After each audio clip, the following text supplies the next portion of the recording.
우리나라 학생들은 말씀 방금 주신 것처럼 평균 점수는 상당히 높고 이렇게 붙어가지고 잘 돼 있는데 탁월하다라고 평가할 만한 학생은 또 의외로 없다. 정말 능력이 출중한 친구들은 잘 안 보이고 고만고만한 친구들은 되게 많다. 뭐 이렇게 이제 평가를 할 수 있나라는 생각도 드는데 이게 우리만 그런지 아니면 동아시아 국가들 공통점인지 안타깝게도 예 우리만 그런 경향이 있어요. 대한민국만 예.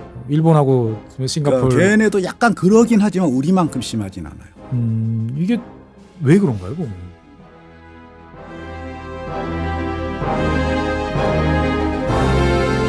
네, 안녕하세요. 5월입니다. 5월은 여러 가지 기념일이 참 많죠. 벌써 어린이날 진행하셨고요. 좀 있으면 이제 스승의 날 이제 올 것 같은데 스승의 날 특집으로 오늘 한번 교육과 관련된 이야기 나눠보려고 합니다. 사실 지구본 연구에서 이제 교육을 다루다 보면 다른 나라에서는 뭐 어떻게 하고 있다, 해외에서는 이렇게 하고 있다 이런 이야기 참 많이 나오는데 최근에 인터넷을 보다 보면 이제 외국에서 좋은 이야기 그거 아니다 틀렸다 뭐 이런 이야기도 많이 나오고 여러 가지 날선 반응들이 많이 나옵니다. 어쨌든 다른 나라 어떻게 하고 있는지 되게 중요하고 우리는 여기에 대해서 어떻게 해야 되나에 대해서 관심이 되게 많은데 특히나 그 중에서도 이제 OECD에서 시행하는 이제 피사라고 하는 이제 학력과 관련돼 있는 뭐 OECD 회원국 간의 여러 가지 평가에 대해서는 우리나라가 여러 가지로 민감하게 반응을 보이고 있는 것 같습니다.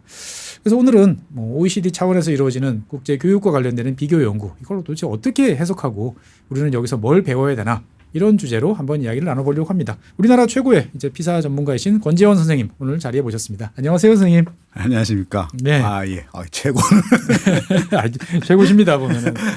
예, 권재원 선생님께서는 이제 그 최근까지 이제 학생들을 가르치시다가 올해 명예퇴직 하셨죠, 올해, 보면은. 예. 간단하게 자기 소개 한번 부탁드리겠습니다. 예. 방금 소개받은 권재원입니다. 1992년부터 이제 그 중학교에서 사회를 가르쳤고 네네. 올해 2월 28일자로 정년 못 채우고 명예퇴직을 하고 지금은 백수입니다. 사실은 그 인문예술 나눔터라고 하는 네네. 어떤 사설 단체를 만들어 가지고 사설 강연업 이런 거를 좀 해보려고 하는데 역시 또 뭔가를 이렇게 또 말씀하시는 거는 또 계속 하시는군요, 보면은. 그래서 이번엔 성인들을 대상으로 사회 선생님을 해보겠다 뭐 이런 꿈을 갖고 있는데 이제 진행해 봐야겠죠. 아시는 분은 아시겠습니다만 권재원 선생님께서는 책이 되게 많으세요. 정말 다종다양한. 그러니까 어떻게 보면은 되게 학술적인 서적부터 학교 현장에 관한 여러 가지 목소리. 다른 한편으로 보면은 또 소설, 뭐 이런 이제 문학 작품까지 여러 가지 라인업을 되게 폭넓게 이제 가지고 계시는데 저 개인적으로는 저도 이제 칼럼을 좀 쓰긴 합니다만 이 책 언제 다 쓰시지? 이런 생각이 되게 많이 들었어요. 보면은. 사실은 수업 준비하면서 다 쓴 거거든요. 아, 수업 준비하시면서요? 이게 이제 사회과라는 교과 특성이 정말 잡학이거든요. 그렇긴 합니다만. 그게 굉장히 잡학인데 또 중학생을 가르치려면은 어른들에게 가르치는 것보다 리서치 범위가 훨씬 큽니다. 대래. 그러니까 어마어마하게 많이 조사를 해요. 조사를 하는데 그래도 중학생이니까 그 중에 가르치는 내용은 아주 이제 살짝 이렇게. 그러고 나면 이제 뭐 음식으로 치면 이렇게 준비 이만큼 해가지고 요만큼만 요리하고 남은 재료 주로 그렇게 해서 만들어낸 책들이죠. 그러니까 어떻게 보면은 이제 그 수업 준비와 관련돼서 하시다가 남은 것들을 잘 활용해서 결과물을 내시는 거군요. 그래도 쉽지 않으실 텐데 참 부럽다라는 생각이 들고 최근에 혹시 새로 쓰고 계신 책도 있으신가요? 이게 퇴직을 하니까 오히려 안 써지는 거죠. 그래서 이 수업 준비를 안 하니까 역시 이게 시간이 많다고 되는 일은 아니다. 그래서 뭐 소설을 쓰고 있습니다. 소설은 또 지금 하나 쓰고 계시고 사실 저 개인적으로는 여러 책들을 선생님 책들을 사서 재밌게 봤는데 그 중에서도 오늘 그 관련된 연관된 책은 이제 그 많은 똑똑한 아이들은 어디로 갔을까? 라는 책입니다. 이게 언제 쓰셨던 책이었죠? 연도도 기억이 잘 안 나는데 최소한 거기서 다룬 게 가장 최근 피사가 2012년 피사였으니까 2014년 정도 아마 그랬을 그 정도 아마 나왔던 것 같아요. 그래서 실제로 이제 우리나라의 이제 피사 성적 뭐 국제 비교를 한 보면 뭐 그 당시에 이제 1등, 막 2등 막 이렇게 갔는데 막상 사회적으로 보면은 쓸만한 인재들이 별로 뭐 많지 않고 잘 성장 못하는 것 같고 등등의 여러 가지 이야기들을 해주셔서 되게 재밌게 보고 여러 가지로 저 생각을 많이 바꾸게 된 게 있는데 선생님은 이 책은 어떤 계기로 쓰시게 된 거예요? 일선에서 사회 선생님을 하시면서 사실 피사 데이터를 들여다보고 쓰시기가 쉽지 않으셨을 것 같은데 좀 슬픈 히스토리가 있는데 그걸 처음에 리서치할 때는 이제 학교에 있지 않고 그 서울시 교육청의 그 교육연구정보원에 있었거든요. 교육연구정보원. 그때 이제 그 광로영 교육감 시절이라 저 같은 사람도 이제 그 그래가지고 있었는데 그때 이제 과학교육감께서 피사에 대해서 리서치하라고 이제 명을 내리셔서 네네. 부지런히 연구를 했는데 네네. 아시다시피 여러 가지로 정치적 부침이 이제 많았죠, 그래서 보면은. 낙마하시고 네. 그 새 교육감은 예. 그냥 도로 학교로 돌아가라. 돌아오니까 뭐 자료는 산더미 같이 확보돼 있고. 그렇죠. 어마어마한 자료인데. 예, 또 아까 그 수업 자료처럼 네. 이 아까운 거. 이 아까운 거를 그냥 내버려둘 수는 없다. 예. 어쨌건 자관 저는 이 책을 보면서 이 피사라는 이 제도 그냥 대한민국 잘해. 핀란드 친구들은 하루에 4시간밖에 학교에 없는데 어떻게 수학 성적 1등이야. 뭐 이런 게 되게 이제 궁금했는데 이거 그냥 그렇게만 볼 게 아니다라는 생각을 좀 하는 계기가 됐습니다. 그래서 사실은 이제 보통 이제 피사 아시는 분은 아시겠습니다만 국가별로 이제 동일한 연령대에 있는 학생들의 학업 능력을 측정하는 시험 보통 이제 이렇게 이야기가 되는데 선생님께서 이제 한번 뭐 피사란 무엇인지 그리고 이제 왜 중요한지 뭐 이런 것들에 대해서 한번 일단 의의에 대해서 한번 좀 설명해 주시면 좋을 것 같아요. 일단 이제 많은 분들이 오해하시는 게 이게 학업 성취도 평가는 전혀 아니에요. 그렇습니까? 보통 번역을 학업 성취도 평가 이게 잘못된 거고요. 그러니까 무엇을 성취했느냐를 평가하는 게 아니라 앞으로 이제 성취할 수 있느냐를 평가하는 거죠. 가능성. 그래서 이제 그 평가 대상이 그 어빌리티가 아니고 그 컴피턴시예요. 컴피턴시고 그 흔히 우리 자꾸 이거 문해력이라고 번역을 해가지고 자꾸 오해를 받는 개념인데 리터러시라고 그러죠. 리터러시죠. 그래가지고 리딩 리터러시를 번역해봐 그러면 참 난감하죠. 이거 뭔가 좀 이상한데요. 그렇죠. 감은 오는데 말로 옮기기가 상당히 어렵네요. 사실 리딩 리터러시가 이제 우리가 쓰고 있는 문해력이죠. 그다음에 이제 매서매티컬 리터러시, 사이언티픽 리터러시. 그래가지고 그 분야에서 이제 문제를 직면했을 때 그 분야의 여러 가지 지식이나 도구를 활용해서 요거를 해결할 수 있는 소양이 있느냐. 이게 제일 적절한 이제 아마 번역이 될 겁니다. 그거에 이제 피사의 평가 대상이 되는 거죠. 이 피사는 자관 OECD가 주관해서 하는 거고 몇 년에 한 번씩 이게 여기 이제 3년 텀인데. 3년 텀. 근데 얼마 전에 자관 최근에 했던 게 2022년까지가 나왔었나요? 거기에 원래 21년에 했어야 되는데 코로나 때문에. 이게 이제 피사 대상은 이제 우리나라 학년으로 보면 어떻게 되나요? 우리나라 학년이 이제 고1이 되는데. 고1. 우리나라 이게 얘기해야 되나? 약간 이제 다른 나라에서는 그거 약간 반칙이다. 중3? 다른 나라에서는 중3. 그렇죠. 9월 이제 학제와 3월 학제 그 사이를 우리가 좀 이용해서 마치 요즘에 그 애 1월 달에 낳는 거 일부러. 그렇죠. 최대한 유리하게 하려고 하는 것처럼. 어쨌거나 이제 이게 이제 OECD 회원국들 사이에서 이제 쭉 가다 보니까 여러 가지로 이제 진화되는 지표들이 나오는데 뭐 일단은 우리나라 입장에서 봤을 때는 잘하고 있나 못하고 있나 뭐 이런 것들에 대해서 일단 뭐 관심이 가질 것 같으니까 여기에 대해서 우리나라 이 피사 동향은 어떤 식으로 이제 그 동안에 나왔는지 한번 말씀해 주시면 좋을 것 같아요. 우리나라 피사 동향은 정말 안정적이에요. 제가 이제 책을 쓴 거 2012년 결과까지만 봤기 때문에 이번에 이제 말씀 듣고 다시 이제 이후 10년 거를 쭉 봤는데 뭐 크게 달라진 게 없습니다. 크게 달라진 게 없다는 거는 자관 그 위치를 어느 정도 이게 정도차 우리는 또 이렇게 등수 너무 민감하니까 뭐 2등 했다 5등 됐다 그러면 큰일 났다 뭐 그러는데 이제 그런 개념은 아니거든요. 그런 개념은 아니다. 그러니까 뭐 이 정도 위치하고 있으면 괜찮고 이게 우리뿐 아니라 뭐 대만이나 일본이나 싱가포르나 이게 동아시아 국가들이 전체적으로 다 그 위에서 안 내려오고 있는. 그렇죠. 보통 이제 뭐 우리 동아시아 국가들은 대부분 최소한 10위권 안에 뭐 어떨 경우에 보면 5위권 안에 이렇게 옹기종기 모여 있는 그런 모습들은 이제 많이 보이고 있는데 이게 등수는 중요한 게 아니다. 피사에서는 등수가 아니라 평균이 있거든요. OECD 평균. OECD 평균이 있고 거기에서 이제 표준 편차가 어느 정도 있느냐. 그래가지고 이제 1표준 편차 바깥으로 위로 있다. 뭐 그럼 뭐 좋은 성과를 내고 있다. 이제 우리처럼 악착같이 이거를. 그러니까 최근에 보면은 뭐 피사에서 대한민국이 이제 수학 성적이 보면은 수학 과학이 이제 과거에 비해서 좀 밀린다. 뭐 이런 이야기도 나오는데 그거는 그렇게 해석할 건 아니다. 그거는 이제 순위가 내려갔다기보다는 옛날에는 표준 편차 범위에서 많이 올라가 있었는데 거기 좀 이렇게 접근됐다. 그런. 어쨌거나 이제 뭐 대한민국을 비롯한 동아시아 국가들이 이제 상위권을 지속적으로 유지하는 것은 뭐 당연한 이제 사실인데 선생님이 생각하시기에 이거는 어떤 요인인가요? 그냥 옛날 유교 뭐 학교에서 열심히 가르치고 학생들이 열심히 배우고 하는 게 작용한다 이렇게 봐야 되나요? 이게 우리가 다 같이 동아시아라 그래서 다 비슷하게 느껴지지만 그 안에도 약간 편차는 있어요. 선생님이 보시기에는 어떻게 다릅니까? 이게 싱가포르하고 우리하고 많이 달라요. 싱가포르하고 우리하고 성적은 상당히 상위권이고 싱가포르이 좀 더 높죠. 예, 거의 싱가포르는 피사에서 거의 넘사벽이라고 맞습니다. 상하이 친구들하고 같이 놀죠. 보면. 넘사벽. 중국 같은 경우는 그건 진짜 반칙이죠. 반칙이죠. 상하이에서 제일 좋은 학군 친구들만 이렇게 뽑아가지고 하는 거니까. 우리나라도 뭐 광남 3구만 시험 치면은 뭐 그렇죠. 뭐 휘문 뭐 이렇게 해서 시험 아니죠. 중동. 중동고등학교 출신이십니다. 보면. 근데 네. 그 일본하고 우리하고 이제 비슷한 게 일본이 이제 처음에 피사 초창기에는 아주 순위가 낮았어요. 낮았습니까? 아주 낮았어요. 아주 낮아가지고 그 굉장히 충격을 받고 사실 독일도 마찬가지거든요. 독일도 나중에 편집하면 돼요. 나중에 복잡해지면 독일도 처음에 점수 낮았는데 겉으로는 우연하게 우리는 뭐 점수에 연연하는 교육을 하지 않는다. 독일 스타일이군요.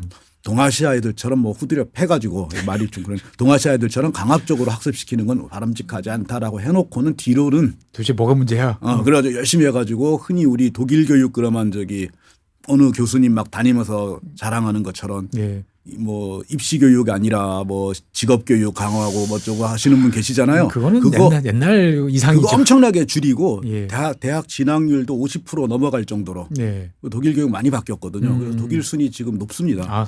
상당히 올랐어요. 야금야금. 이게 독일 애들이 그래요. 일본도 마찬가지로 이제 그때 유도리 교육 유명하죠. 유도리 교육 문제가 이거 안 된다. 그래가지고 그 나머지 교육이죠. 나머지 학습. 이 어떻게 보면 나머지 학습이라고 하는 게 이제 추가적으로 더 교육을 시켜가지고 뭔가 잘한다라고 하는 건데 우리나라는 이제 이렇게 이해하시면 되죠.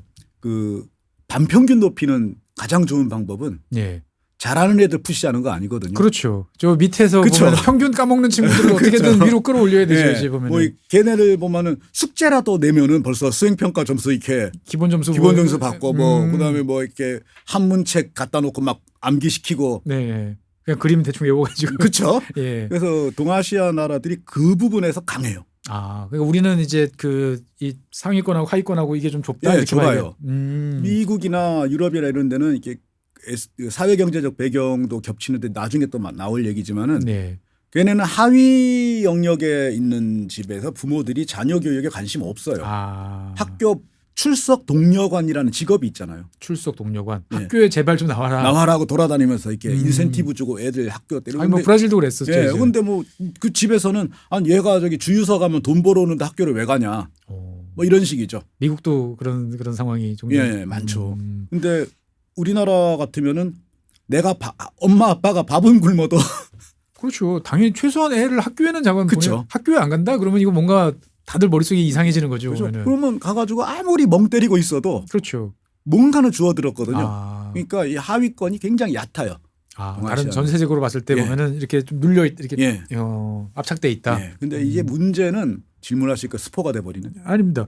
그러니까 이제 선생님께서 이제 책에 제가 기억이 나는 게 우리나라 학생들은 말씀 방금 주신 것처럼 평균 점수는 상당히 높고 이렇게 붙어가지고 잘 돼 있는데 탁월하다라고 평가할 만한 학생은 또 의외로 없다라는 말씀을 해주셔가지고 이게 사실 되게 저한테는 되게 충격이었거든요. 그리고 그 다음서부터 제가 유심히 보니까 사실 좀 그런 면이 되게 많은 거죠. 그러니까 흔히 말하는 정말 능력이 출중한 친구들은 잘 안 보이고 고만고만한 난 친구들은 되게 많다. 뭐 이렇게 이제 평가를 할 수 있나라는 생각도 드는데 이게 우리만 그런지 아니면 동아시아 국가들 공통점인지 안타깝게도 우리만 그런 경향이 있어요. 대한민국만. 일본하고 싱가포르. 그러니까 걔네도 약간 그러긴 하지만 우리만큼 심하진 않아요.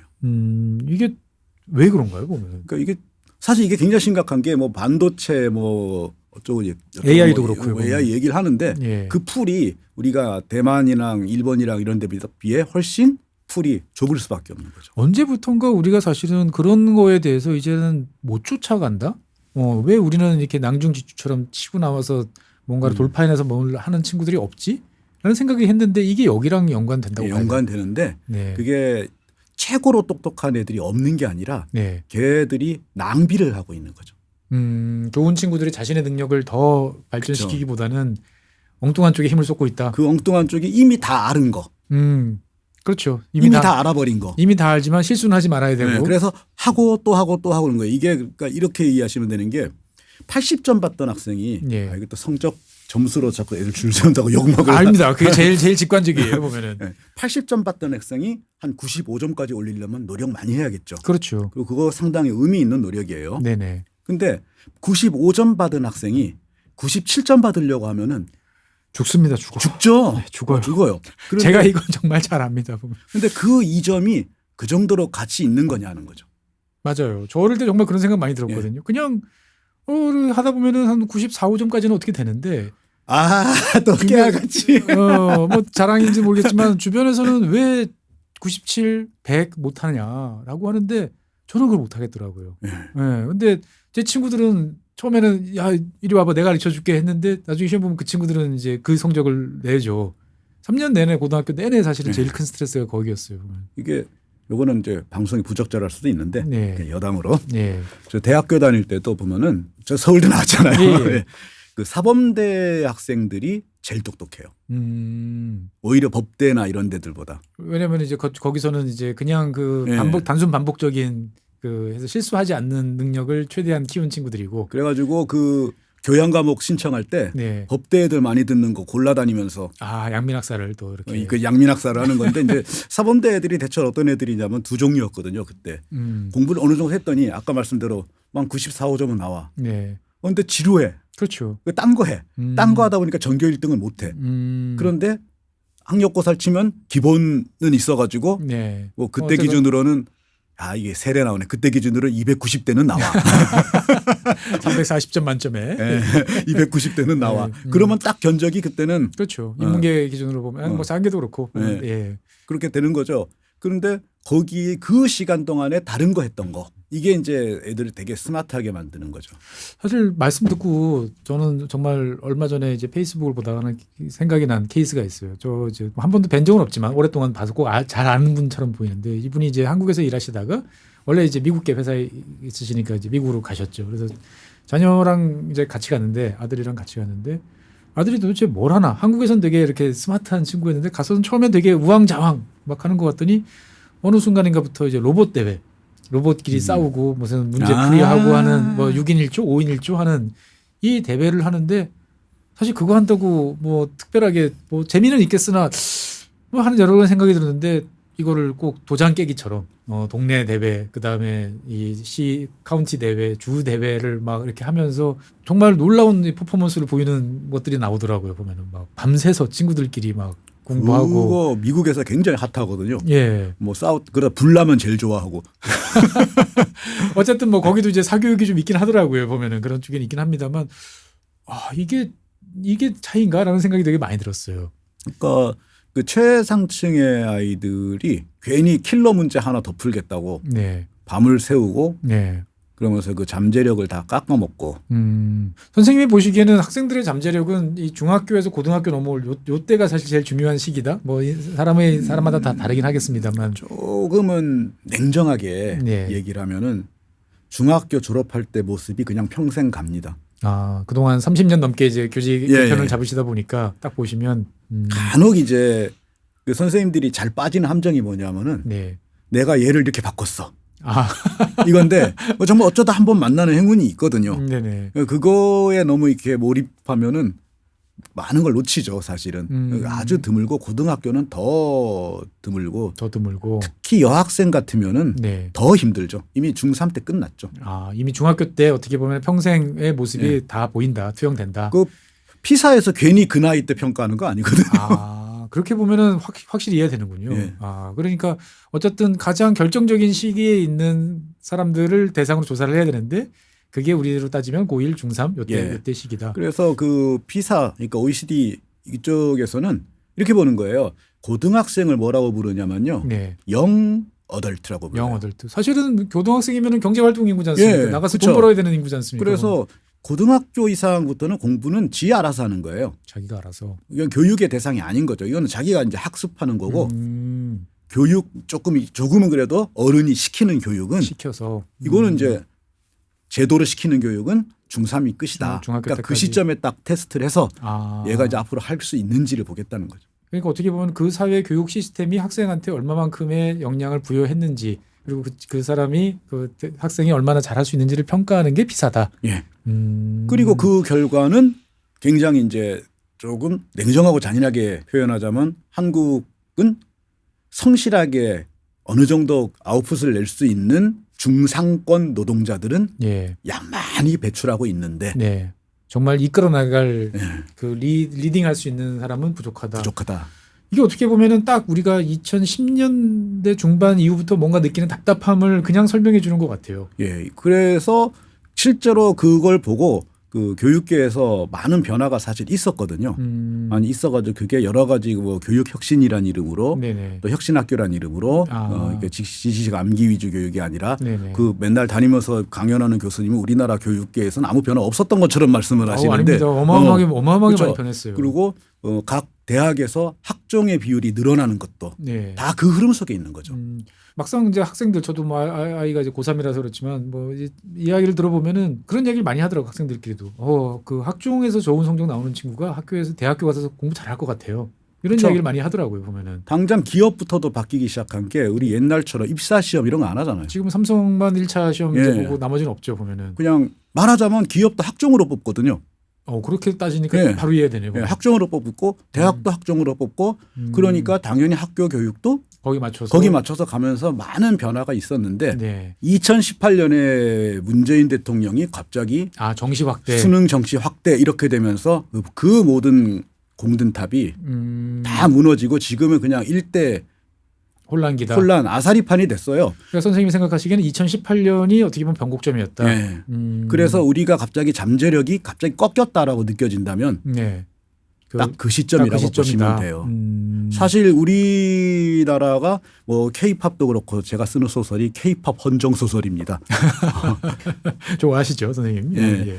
근데 그 K-팝도 그렇고 그 여러 가지 보면은 많은 창조적인 그 분야에서 막 분출된 시기가 보면은 90년대 후반에서 2000년대 2010년 그 사이에 교육을 받은 젊은 인재들이 쏟아져 나올 무렵이거든요. 맞습니다. 엄마가 하지 말라는 쪽에서 다 그쵸. 세계 탑이 됐죠 보면. 예. 그게 이미 우리가 교육에서 바뀌는 부분들이 그게 학교 교육에서도 수용이 되면서 옛날 같으면 어림없던 얘기들 많이 학교에 수용되는 게 예를 들면은 춤추는 애들 학교에서 동아리실 만들고 거울방 만들어 가지고 그렇죠. 막 시켜주고. 예. 그리고 뭐 친구들한테 부러움 사고 그렇죠. 예, 그러면서 대접받고. 막 그 저변에서 이미 바뀌어 나가고 있던 흐름이 있었는데 거기에 대해서 수능 정시 확대하면은 이건 끝판왕이 벌써 정해져 있죠. 정해져 버리니까 그동안 있었던 게 다 무너지고 더 황당한 거는 그 흐름 속에서 제일 마지막 단추로 끼우는 게 뭐냐면은 네. 그게 고교학점제예요.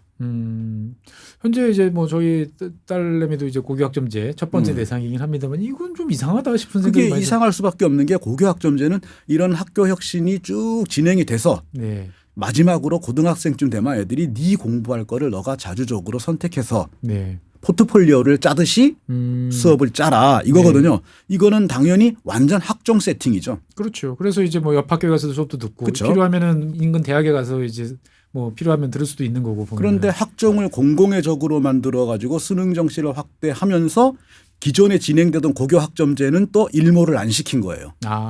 멈췄어야 되는데 안 그쵸? 멈추다 보니까 그러니까 이건 도대체 뭐냐 이런 생각이 그쵸? 많이 그러니까 들더라고요. 예. 이것도 하고 저것도 하고 그러니까 학생들은 더 힘들어지는데 왜 하는지는 잘 모르겠고. 선생님들은 난리가 나고 네. 그러면 전부 소진되면서 그러니까 잠재 역량이 다 지금 굉장히 심각한 상태입니다. 그러니까 어떻게 보면은 이제 교육 시스템이라는 그 시스템이 갖고 있는 리소스도 제한이 돼 있는데 이거를 방향성 없이 지금 마구마구 예. 그냥 소모하고 있다. 상당히 안타깝습니다.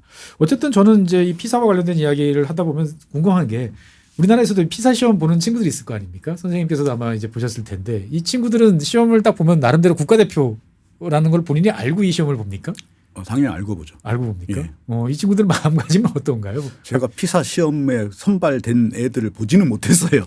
그게 이제 랜덤으로 이렇게 표집되기 때문에 예. 피사는 아니지만 이제 우리 학교가 2번이나 네네. 그 학업성 지도 평가 있죠. 그 흔히 네네. 일제고사라고 부르는 거. 일제고사. 거기 2번이나 이게 표집이 돼가지고. 샘플로. 예, 샘플로 표집이 돼가지고 이제 선생님들은 재수 진짜 없다. 막 그랬는데 애들은 상당히 비장해요. 근데 그게 만약에 세계대회다 이렇게 인식을 한다면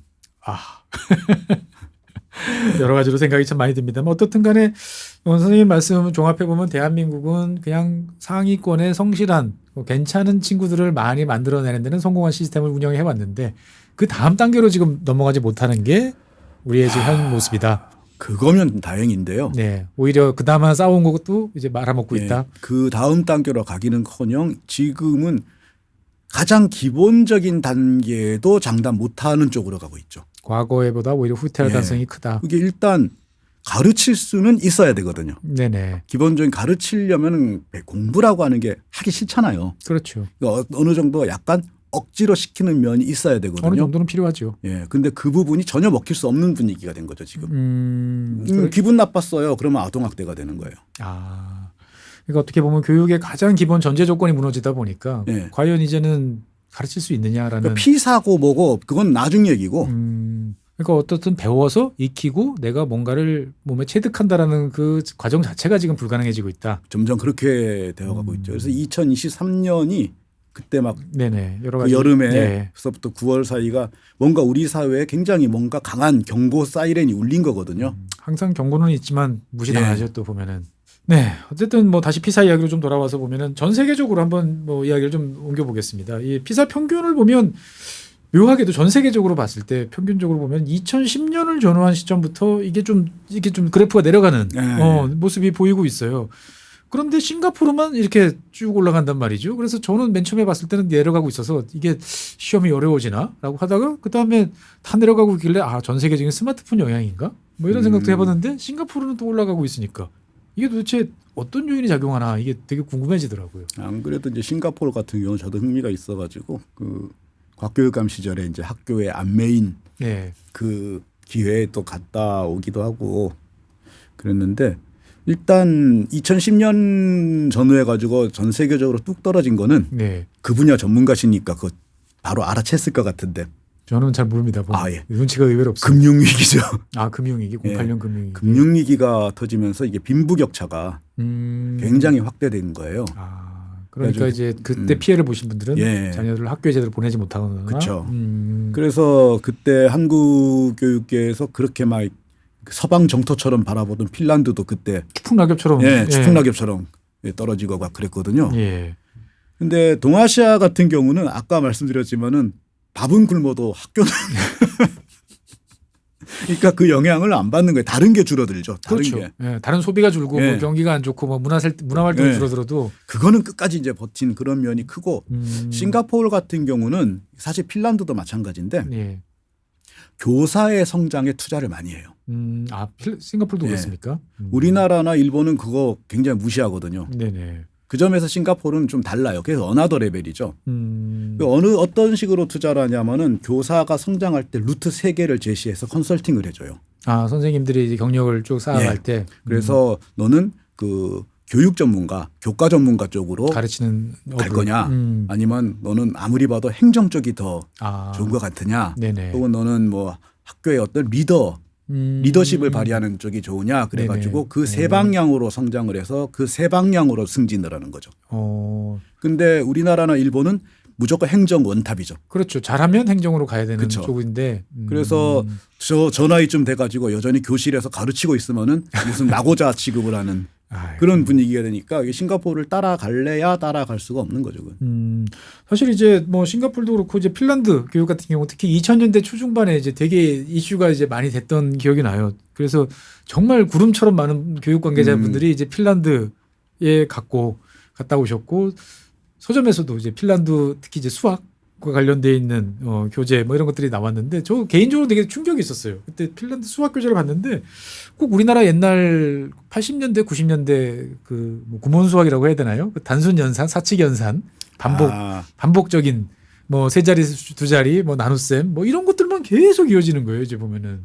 그래서 되게 뭔가 창의적이다라고 생각을 했는데 이게 어떻게 됐지? 라는 생각이 들더라고요. 그래서 선생님이 보시기에는 이 핀란드 다녀오셨나요? 저는 안 보내주던데요. 핀란드 교수님 그래도 뭐 안 다녀오셔도 선생님이 보시기에 특징, 장점 이런 게 뭐라고 생각하십니까? 아까 말씀하실 때 그 핀란드 수학 교과서 말씀하시니까 갑자기 생각나는 게 우리 옛날 사람들에게 기억에 남는 게 수련장. 수련장인데 그 전에 이제 그 연세 좀 있으신 분인데 그 핀란드 갔다 와야 된다 그래가지고 별로 안 가고 싶었는데 억지로 갔다 오셨어요. 약간 삐딱하게 핀란드 가서 뭘 느꼈냐 그랬더니 소변기가 너무 높아서 고생을 했다. 아, 충분히 그럴 수 있죠. 근데 처음에는 그게 그냥 농담인 줄 알았는데 네. 그게 굉장히 뼈 담긴 농담이었어요. 아이들이 뭐 성장이 빠르다? 뭐. 좀 더 이게 깊은 뜻이 있는 거죠. 예. 그게 그러니까 뭐예요? 거기에만 그 소변기는 그 사람들의 체형에 맞잖아요. 예. 그러니까 그 제도도 다 맞춰서 가는 건데 무작정 하는 게 되느냐 이런 건데 사실 핀란드 교육 갔다 오신 분들이 잘 못 보는 부분 혹은 예. 보고도 모른 척하는 뭔지 알겠어요. 핀란드는 그 학업 성취도에서 일정의 수준 이하면 선생님들이 그 붙어서 보충학습을 열심히 또 제공을 하더라고요. 보면 서로 붙어가지고 1대1로 뭐 2대1로 뭐 이런 식으로. 그게 이제 핀란드 같은 경우는 그 전권이 예. 그냥 선생님한테 있어요. 너 필요해. 너도 공부 더 해야 될 것 같아. 그럼 너 이리 와. 네. 그럼 전화를 아니 우리 애가 그런 바보란 말이야 이런 거 없죠. 선생님이 판단해 그냥. 네, 판단하고 거기에 대해서 토를 안 달아요. 그거 전적으로 신뢰하는 그런 부분이 있고 그게 그 보충학습 형태보다는 예. 그 수업 시간 중에 진행이 돼요. 아, 수업 시간 중에. 수업 시간. 그러니까 우리는 교육과정이요. 그냥 매 시간별로 다 짜져 있거든요. 그렇죠. 이번 45분 동안에 50분 동안에 무조건 뭘 해야 되고. 이게 다 있는데 걔네는 이번 학기 동안에 이러이러한 부분을 달성해.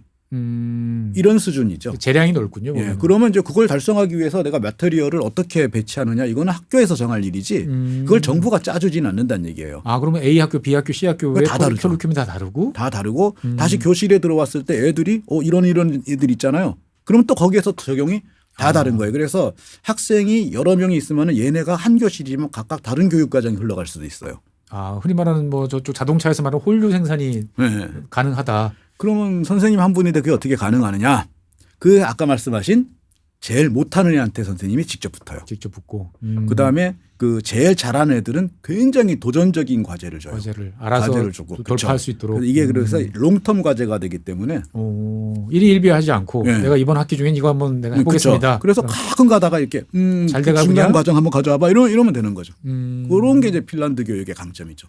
어떻게 보면 너무 당연한 건데 네. 쉽지는 않겠다 싶은데 그걸 또 잘 해내는 게 핀란드의 장점이다. 그렇죠. 우린 또 전화 오죠. 아니 왜 선생님이 우리 애는 팽개치고 쟤들한테만 붙어가지고 뭐 웃지만 사실 우프입니다. 네. 여러 가지로 많이 슬픕니다. 사실 이제 이 피사를 저도 이제 처음에는 막 순위 막 올라갔어 내려갔어 이거를 하다 보니까 이게 막 경마식 중계 방송처럼 막 이제 된다 싶은데 점점 그 보고서의 저 뒤편에 있는 쪽으로 이제 눈이 많이 가더라고요. 처음엔 앞쪽에는 이제 뭐 우리 따지면 수학, 뭐 국어, 뭐 이제 그런 과학 이런 쪽이었는데 뒤쪽에 보면은 이제 사회 경제적 척도를 비롯해 가지고 이 친구가 왜 이런 정도의 퍼포먼스를 내지라는 거에 대해서 여러 가지 분석을 많이 하더라고요. 뭐 성별 그다음에 뭐 이민 요즘엔 이민도 이제 많이 나오는 것 같고 그다음에 이제 뭐 소득 양극화 여러 가지로 되는데 우리나라 같은 경우는 이러한 기준을 보면 어떻게 평가할 수 있을까요? 보면은 일단 그동안 우리나라는 그 사회 경제적 지위가 그 아이들 교육 성취에 영향을 굉장히 안 주는 나라. 이렇게 이제 분류돼 있죠. 되게 이상한 나라였군요. 네, 굉장히 이상한 나라. 얘네는 왜 이렇지? 못 사는 주제에 공부를 잘해? 뭐 이렇게 되는 거죠. 해외에서는 못 살면 대부분 그렇죠. 담을 깔아야 되는데. 깔고. 근데 우리는 어쨌든 기본 이상 가고 평균 가까이는 다 가 있고. 실제로 학교에 가면은 얘가 그렇게 못 살았어? 이런 애들 많거든요. 제가 아는 그 학생도 얘는 각종 복지 관련 서식을 지가 다 챙겨요. 그 대상 가족이니까. 다 챙겨서 그게 담임은 와가지고 제가 여기 도장 찍어주세요. 이거만 해요. 그래가지고 얘 자사고 가고 저기 명문대 가고 저기 그렇죠. 그 대기업 들어가고 다 했어요. 본인이 다 사실은 루트가 있죠. 다 본인이 개척할 수. 온갖 무슨 그 사회통합 전형 이런 거 다 틈새 찾아가지고 우린 그런 게 잘 돼 있는 나라예요, 굉장히. 사실은 뭐 그 우리 검정고시 같은 경우도 이제 학교 밖 학습을 이제 제일 인증해주는 좋은 시스템이다 이렇게 또 말씀하시더라고요 보면은. 그리고 또 우리나라가 그런 그 제도도 잘 갖춰져 있을 뿐 아니라 그 가장 중요한 자원인 교사를 배치할 때 아주 평등해요.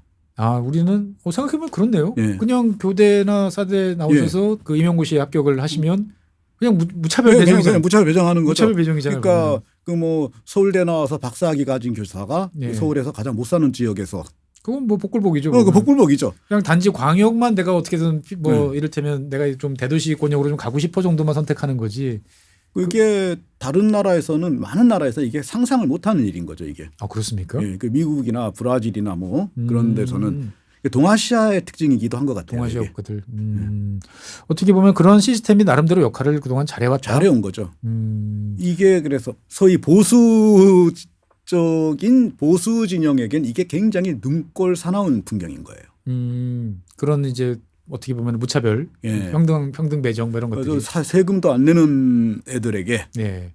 왜 저 훌륭한 선생님들을 보내느냐. 이게 선생님만 그런 게 아니에요. 학교 시설도요. 우리는 굉장히 역진적이에요. 잘 사는 동네보다는 오히려 예. 사실 그런 면들이 좀 있죠 보면. 예. 그 농어촌 학교 가보세요. 완전히 요즘엔 정말 이야 특히 뭐 기숙사까지 예. 있는 학교들 보고 있으면 저는 사실 그렇게 해줘야 된다고 생각하거든요 예. 보면은. 근데 이게 보수적인 정권에서는 이게 싫은 거죠. 그러니까 그 학급당 인원수를 자꾸 늘린다거나. 네. 그다음에 그 교직에 지원하는 애들의 질이 점점 떨어진다라고 할 때 별로 심각하게 안 받아들이는 경향이 최근에 있죠. 이제 교대 이제 입학 전형 그 기준이 이제 뭐 많이 내려가가지고 여러 가지 좀 뭐 이슈가 되기도 했었습니다. 근데 보면은. 별로 정부에서 심각하게 안 받아들이잖아요.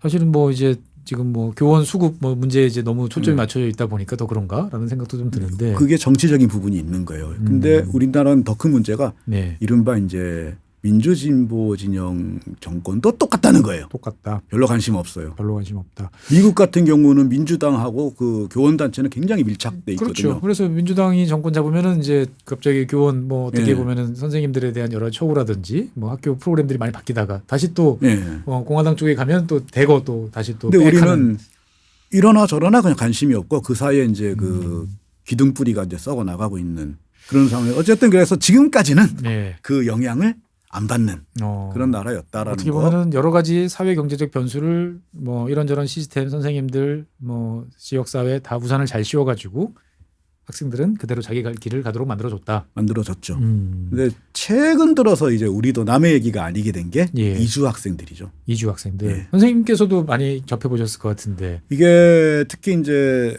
그 광진이나 네. 이쪽 지역 광진 성동 네. 그다음에 저쪽에 구로 금천 예. 이런 쪽에 특히 많이 있더라고요. 그렇죠. 예. 맞아. 그럴 수밖에 없죠. 뭐 대림동, 화양동 뭐 예. 근데 저는 이제 성동 쪽에 있었으니까 예. 성동 쪽에 있는데 제가 있던 학교가 근처에 축산물 시장이 아. 다 얘기해 버렸나 어딘지 있는데 그래서 그런지 유난히 그 몽골 학생들이 많아요. 이게 몽골 분들이 또 이렇게 고기 이렇게 다루는 일. 그렇죠. 힘이 좋으시니까 예, 이삿짐 뭐 그다음에 축산 뭐 이런 쪽에 많이 계시죠 보면. 유목민이라 축산 잘 이렇게 고기 잘 써는 모양이에요. 그 오시는데 몽골 학생들 또 베트남 학생들 많이 있는데 네. 좀 문제가 여러 가지로 많이 어떻게 있습니다. 보면 우리가 한 번도 경험해 못했던 문제를 이제 직면하고 있는 거예요. 확실히 그 학업에 못 따라가는 그런 건 굉장히 강하고 베트남 학생들은 굉장히 열심히 해요. 아, 거긴 또 다릅니까? 교육도 다르고 베트남 학생들은 자기들이 베트남이라는 사실을 절대 숨기지 않아요. 오히려 당당하게 당당하게 이게 국뽕이 센 나라라 그런지 내가 잘하면 되지. 네. 그런데 그 다른 뭐 중국이랑 뭐 이런 애들은 이렇게 숨기고 네. 그런 상태에서 학업에 좀 어려움이 있고 한번 쳐지기 시작하면 사실 만회가 어려운 게 또 학업이다 보니까 그러면 굉장히 이제 스트레스 많이 받고 그렇죠. 사실 이제 코로나19 거치면서 세계적으로 이제 학업들 성취도가 많이 낮아졌다. 그래서 전 세계적으로 많은 이제 고민이 이제 되고 있는데 선생님이 보시기에는 이게 시간이 지나면 좀 회복이 될까요? 뭐 2018년, 뭐 17년 정도 수준으로 이게 한 세대는 그냥 구멍이 뚫렸다고 봐야 될 것 같아요. 안타깝지만. 한 세대라고 하면 30년인데. 이거 너무하구나. 그러니까 그 정도까지는 그 시기를 네. 보냈던 특히 그 시기에 매우 결정적인 시기. 그러니까 초등학교 고학년에서 중학교 1, 2학년 고 사이를 특히 코로나 시기가 시작될 때 초등학교 고학년이었던 애들은 그 시기를 송두리째 다. 저희 애들이 그렇습니다. 그때 큰 애가 6학년, 이제 중학 1, 둘째가 이제 초등학교 5학년 막 이랬으니까 그 시기를 거의 송두리째 다 그 공동이 돼버렸기 때문에 굉장히 안타깝지만은 고 선배 세대나 혹은 자기네 바로 뒷 후배 세대 양쪽에게 모두 경쟁력이 좀 떨어질 가능성이 있죠. 그러니까 어떤 고 계층, 어떤 몇 년 고 집단에서는 상당히 손실을 감내할 수밖에 없다. 어떻게 이거를 해결을 해야 되는데 그거를 해결을 해야 된다라고 하는 사회적인 합의 자체도 지금 잘 안 이루어지는 것 같고 아무 일도 없었던 것처럼 자꾸 잊어먹고 이제 가려고 그러는데 그렇진 않다. 분명히 나타나고 있다. 이게 또 이때 더 심각한 게 이게 이제 우리는 사회 양극화가 교육에 영향 안 준다 그랬잖아요. 네네. 그 세대는 그거를 직격으로 받은 세대거든요. 사실 그렇죠. 뭐 어떻게 보면 학교가 이제 못하고 온라인으로 전환될 때 그걸 지원해 줄 수 있는 부모, 그다음에 추가적인 그 시간을 또 활용해서 뭔가 뭐 해줄 수 있는 뭐 집안과 그러지 못한 집안 차이는 정말 크더라고요. 예, 아주 크죠. 제가 그 코로나 때 한번 격리를 당해봤는데 격리, 예, 자가격리, 자가격리를 하는데 그때 너무 답답해가지고 집에서 하루에 1000보씩을 걸었거든요. 제자리 걸어보는 마음. 예, 집안을 막 돌아 1000보를 걸었는데 문득 드는 생각이 내가 저소득층 집이었다면 그러면 뭐 그나마도 이제 정말 더 예, 거기에 아이라면 아이고야. 여러 가지로 순간 이제 예.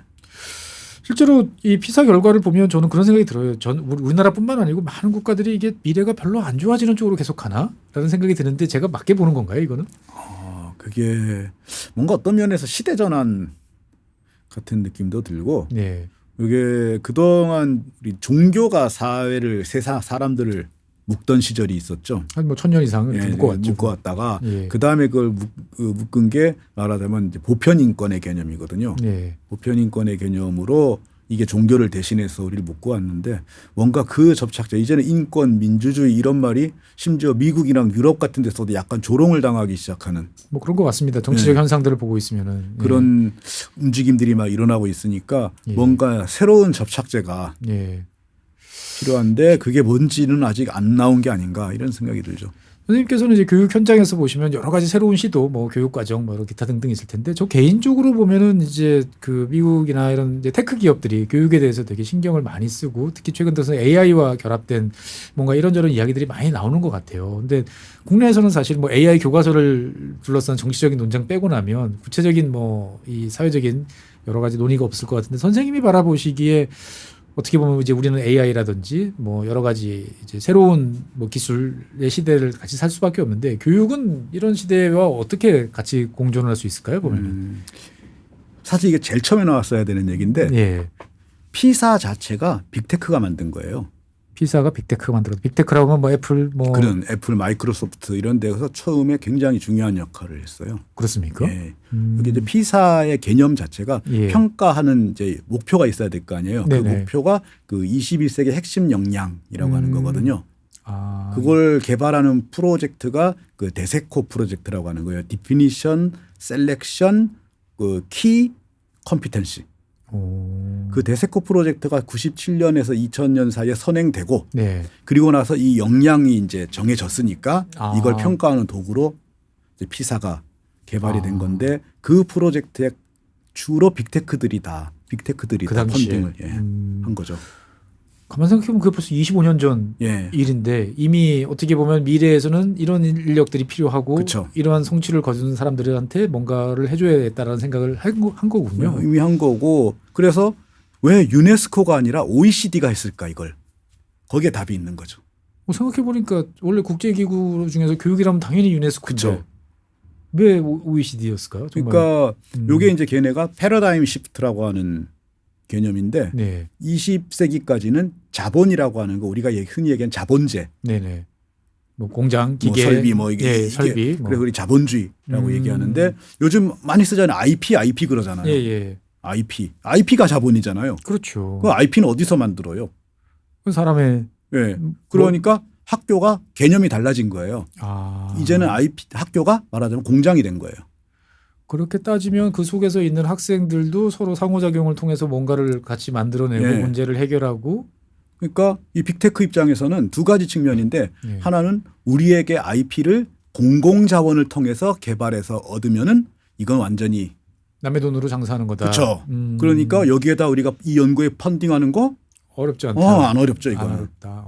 그 애플 같은 경우에는 어느 주하고 이렇게 협약을 맺고 그 3만 명 학생들에게 아이패드 싹 뿌리고 인터넷방 깔고 선생님들한테 맥북 뿌리고 각 학교마다 다 뿌리고 테크 매니저 다 가가지고 프로그램 관리까지 다 했어요. 우리나라 같은 경우는 기기만 뿌려놓고 관리는 선생님 중에 한 사람이 하나. 뭐 담당자, 책임자 한 명 있는데 그런 식으로 얻어지는 것들이 결국은 그럼 결국 다 자기네 회수 IP로 회수한다는 얘기죠. 결국 우리는 왜 빅테크 같은 그런 거 못해라고 하지만 그거를 25년 전, 30년 전부터 준비해서 체계를 만들어 놓고 사람들을 그쵸. 선발하고 교육을 맞춰왔던 나라하고 그렇지 그쵸. 못한 과거의 산업 마인드에 있던 나라하고는 차이가 날 수밖에 없다. 그래서 피사로 차곡차곡 체크해가지고 좀 잘 되고 있네, 안 되고 있네. 이거 여기 판단하는 거죠. 판단해서 다시 이제 그 제도적으로 다시 또 개선하고 더 투입하고 그러는 거고 또 하나는 소비자도 스마트해야 되거든요. 소비자도 그렇죠. 네. 그러니까 그 이 빅테크 입장에서는 자기네 IP를 확보할 수 있는 그 기회이기도 하고 교육을 혁신하는 게 또 하나는 자기네 시장을 넓히는 계기이기도 하고. 그 흐름 속에 피사를 봐야 돼요.